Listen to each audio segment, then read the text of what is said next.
પડવાની શરૂઆત કરી દીધી છે। અમદાવાદમાં ગરમીનો પારો જ્યારે 44 ને પાર છે અને આગામી દિવસોમાં 45 ને પાર જાય તેવી શક્યતા છે। માત્ર અમદાવાદ જ નહીં પરંતુ રાજ્યના અનેક શહેરોમાં હાલ ગરમીએ ત્રાહિમામ પોકારી દીધું છે। ત્યારે જુઓ રાજ્યના અલગ અલગ શહેરોમાં કેવી પડી રહી છે ગરમી અને આ ગરમીમાં કેવી રીતે શેકાઈ રહ્યા છે લોકો।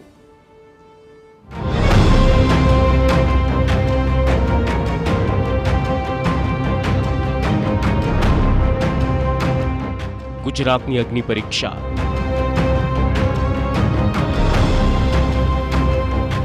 તાપના તરખાટથી નહીં મળે રાહત।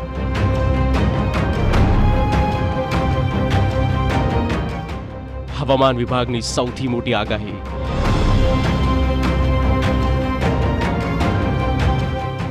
ગુજરાતમાં હજુ 5 દિવસ આગ ઉગશે। ગુજરાતના એક શહેર હાલ બની ગયા છે અગ્નિભઠ્ઠી। સવાર થતાની સાથે જ ગરમી કહેર મચાવવાની શરૂઆત કરી છે અને મોડી રાત સુધી ગરમી લોકોને પરેશાન કરી મૂકે છે। મે મહિનામાં શરૂ થયેલી આકરી ગરમીથી લોકો ત્રાહિમામ પોકારી ઉઠ્યા છે, પરંતુ હજુ તો આ શરૂઆત છે। ગરમીનો અસલ કહેર તો બાકી છે। આગામી 5 દિવસ આવી રીતે જ ગરમી હાહાકાર મચાવશે। હવામાન વિભાગની આગાહી પ્રમાણે સૌરાષ્ટ્ર અને કચ્છ અને ઉત્તર ગુજરાત અને મધ્ય ગુજરાતના અનેક જિલ્લામાં હીટવેવની સ્થિતિ જોવા મળશે। બનાસકાંઠા, સાબરકાંઠા, પાટણ, અમદાવાદ, ગાંધીનગર, આણંદ, સુરેન્દ્રનગર, ભાવનગર, અમરેલી, રાજકોટ, જૂનાગઢ, પોરબંદર આ જિલ્લામાં ગરમી આગામી 48 કલાક હજુ કહેર મચાવશે। દિવસે તો ગરમી લોકોને પરેશાન કરે છે, પરંતુ હવે તો રાત્રે પણ ગરમી કાઢી રહી છે લોકોનો પરસેવો। आने वाले दिनों के लिए जो फोरकास्ट दिया गया है गुजरात स्टेट के लिए ड्राई वेदर प्रिवेल करेगा और हीट वेव की वार्निंग आने वाले 5 दिनों के लिए दी गई है गुजरात रीजन और सौराष्ट्र कच्छ दोनों के लिए आइसोलेटेड प्लेसेस पे।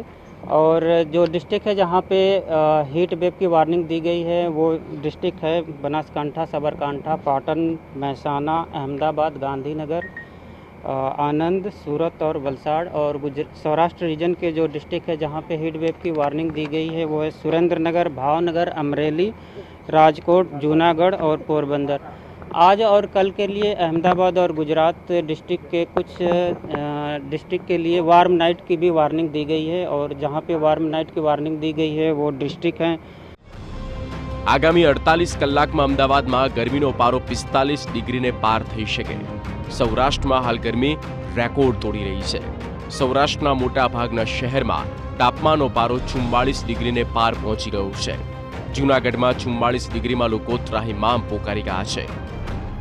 હવામાન વિભાગની આગાહી મુજબ જ્યારે 5 દિવસ ગુજરાતભરમાં હીટવેવ જેવી સ્થિતિ નિર્માણ થવાની છે, ત્યારે જૂનાગઢમાં ગઈકાલે 44.1 ડિગ્રી જ્યારે તાપમાન હતું, ત્યારે આજે પણ 44ની પાર વટાવી જાય તેવી સ્થિતિ, જ્યારે હીટવેવ જેવી સ્થિતિ છે। ખાસ કરીને લોકો જ્યારે આ ગરમીથી બચવા માટે લીંબુ શરબત, શેરડીનો રસ, તરબૂચ આ પ્રકારનું સેવન કરતા હોય છે। હાલ જ્યારે આપણે આ જે એમજી રોડ ઉપર જ્યારે લીંબુની જે શરબતની જે લારી છે ત્યાં આપણે ઊભા છે, ત્યાં આપણે વાત કરશું। ખાસ કરીને આ ગરમી જેવી હીટવેવ જેવી સ્થિતિ છે, 10 વર્ષનો રેકોર્ડ તોડ્યો છે। શું કહેશો આ બાબતે? ત્યારે આખા દેશ અને સમગ્ર સૌરાષ્ટ્રમાં કાળઝાળ ગરમી ચાલી રહી છે। ગઈકાલે પણ 44 ડિગ્રી હતું, આજે પણ 42-43 ડિગ્રી અત્યારે તાપમાન છે। તો તાપમાનથી બચવા માટે સૌએ જ્યારે બપોરના સમયે બહાર નીકળીએ તો એમના શરીરનું તાપમાન જળવાઈ રહે એ માટે સતત પ્રવાહી પીણા પીધા રાખવા જોઈએ। રાજકોટમાં વધતી ગરમીને જોતા આરએમસીના આરોગ્ય વિભાગે માર્ગદર્શિકા બહાર પાડી। વધતા હીટ સ્ટ્રોકના બનાવને પગલે તંત્ર એલર્ટ મોડ પર આવી ગયું છે। આરોગ્ય કેન્દ્ર અને સરકારી હોસ્પિટલોમાં હીટ સ્ટ્રોક માટે ઇમરજન્સી ટીમ તૈનાત કરવામાં આવી છે। હવામાન વિભાગ દ્વારા રાજકોટ સહિત સૌરાષ્ટ્રભરમાં ઓરેન્જ એલર્ટ જાહેર કરવામાં આવ્યું છે। તેની સીધી જ અસર છે તે લોકોના જનજીવન પર પડી રહી છે। રાજકોટ શહેરમાં આજે પણ તાપમાનનો પારો 40 ડિગ્રીને પાર પહોંચ્યો છે। તેને જોતા તંત્ર એલર્ટ મોડ પર જોવા મળ્યું છે। રાજકોટ મહાનગરપાલિકાના આરોગ્ય વિભાગ દ્વારા ખાસ એડવાઇઝરી બહાર પાડી અને લોકોને સાવચેત રહેવાની અપીલ પણ કરવામાં આવી છે। સાથે સાથે રાજકોટ મહાનગરપાલિકા દ્વારા જેટલા પણ શહેરમાં ડિજિટલ હોર્ડિંગ્સ આવેલા છે ત્યાં લૂથી બચવા માટેના કયા પ્રકારના ઉપાયો હોઈ શકે, જે ગરમીને લઈને હીટ સ્ટ્રોકના કયા પ્રકારના લક્ષણો હોઈ શકે, તે અંગેની એડવાઇઝરી છે તે લોકો માટે જાહેર કરવામાં આવી છે.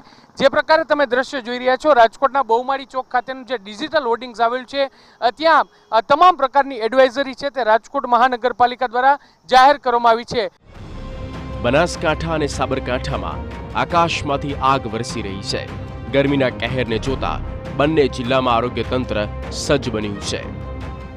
ડિહાઇડ્રેશન અથવા ચક્કર આવવા એવા કોઈ પણ દર્દી ગરમીને લીધે આવતા હોય છે તો એના માટે આપણે ઇમરજન્સીમાં પણ તૈયારી કરવા, ઇમરજન્સી વિભાગની અંદર તૈયારી કરવામાં આવી છે. આ ઉપરાંત મેડિસિન વિભાગની અંદર પણ આ પ્રકારના દર્દીઓને આપણે ટ્રીટમેન્ટ માટે તૈયારી રાખેલી છે. આ ઉપરાંત એડવાઇસ તરીકે કામ ન હોય તો બપોરના સમયે બહાર ન નીકળવું. બીજી વસ્તુ કે વધુમાં વધુ પાણી પીવું કે લિક્વિડ લેવું. આ સાથે ORSના પેક પણ જો શક્ય હોય તો સાથે રાખવાની આપણે એડવાઇસ આપીએ છીએ અને એ જ રીતની તૈયારી આપણે અહીંયા હોસ્પિટલ ખાતે છે. અને સરકારશ્રીની સૂચનાઓ પ્રમાણે અત્યારે જે હીટ વેવ ચાલી રહ્યું છે એની સારવાર માટે અહીંયા આગોતરી વ્યવસ્થા જનરલ હોસ્પિટલમાં કરેલ છે. ORS અને એને લગતી દવાઓ તમામ ટ્રોમા સેન્ટરમાં અને તમામ વોર્ડની અંદર રાખવામાં આવી છે. કોઈપણ જાતના આ પ્રમાણેનું ડિહાઇડ્રેશન કે લૂ લાગેલા અથવા તો જેને સનસ્ટ્રોક કે એ પ્રમાણેનું દર્દી જો હજી સુધી આવેલા નથી અને આવશે તો એની પૂરી સારવાર કરવા માટેની પૂરી તૈયારીઓ જનરલ હોસ્પિટલમાં રાખવામાં.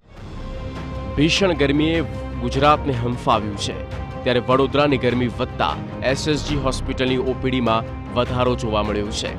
સામાન્ય તાવ, ગભરામણ અને ચક્કર આવવાના 300થી વધુ કેસ OPDમાં નોંધાયા. ગરમીમાં છે તે અત્યારે જેમ બને એમ બિનજરૂરી બહાર નીકળવું નહીં. સાથે સાથે પાણી અને જે પણ લેવાનું થાય એ લિક્વિડ વધારે લેવું જોઈએ અને ગરમીમાં બહાર કંઈ પણ તકલીફ આવી થાય ગરમીને લીધે તાત્કાલિક સંપર્ક કરવો જોઈએ અને સારવાર લઈ લેવી જોઈએ. ગરમીના વધતા કહેર વચ્ચે હવે લોકો વોટર પાર્ક અને સ્નો પાર્કમાં પહોંચી રહ્યા છે અને આકરી ગરમીથી રાહત મેળવી રહ્યા છે. મહેસાણામાં જમ્મુ કાશ્મીરને શિમલા જેવો માહોલ જોવા મળી રહ્યો છે. બહાર ભલે માથે સૂરજ તપતો હોય પરંતુ અહીંયા તો -5 ડિગ્રીનું તાપમાન છે. મારી પાછળ આપણે દ્રશ્યો બતાવવા માંગીશ કે અહીંયા લોકોના જલસા એવા છે કે જાણે જમ્મુ કાશ્મીર કે શિમલા પહોંચી ગયા હોય. આપ જોઈ રહ્યો છો કે બરફથી લોકો રમી રહ્યા છે. મહેસાણા સ્નો પાર્કમાં લોકોથી જે ગરમીથી કંટાળેલા લોકો છે એ લોકો અહીંયા બરફની મજા અહીંયા જ માણી રહ્યા છે. નહીં કોઈની અહીંથી કંઈ બહાર જવાની કે અહીંયા ટિકિટ કરાવવાની જરૂર કે નથી કોઈ બીજા જમ્મુ કાશ્મીર કે શિમલા જવાની જરૂર છે, પરંતુ અહીંયા લોકો એક અનોખી મજા પણ માણી રહ્યા છે. લોકો સાથે વાત કરીશું. શું કહેશો, આજે ગરમીથી રાહત મેળવવા આજે પહોંચી ગયા છો? અહીંયા અત્યારે જોઈએ તો બહાર બહુ જ ગરમી છે અને અમે લોકો સ્નો પાર્કમાં અહીંયા એન્જોય કરવા માટે આવ્યા છીએ. તો અહીંયા બહારની ગરમીને અહીંયા જોઈને એટમોસ્ફિયર બહુ જ મસ્ત છે. જો એન્જોયમેન્ટ માટે તમારે બી આવવું હોય તો મહેસાણા સ્નો પાર્ક આવી શકો છો. તો કેટલું એક ગ્રુપ પણ અહીંયા યંગસ્ટરનું આવેલું છે, એમની સાથે વાત કરીશું. કેવી મજા બહાર ગરમીને અંદર -ડિગ્રી? બહુ સરસ લાગે છે અહીંયા ઠંડીમાં. બહાર નહીં જવું ગમતું, એમ કે બહાર જવું જ નથી એમ. હજુ આગામી દિવસો ગરમી આવી રીતે જ કહેર મચાવશે, એટલે સાચવજો, નહીં તો ગરમી આપને પરેશાન અને બીમાર કરી શકે છે. Bureau report, TV9.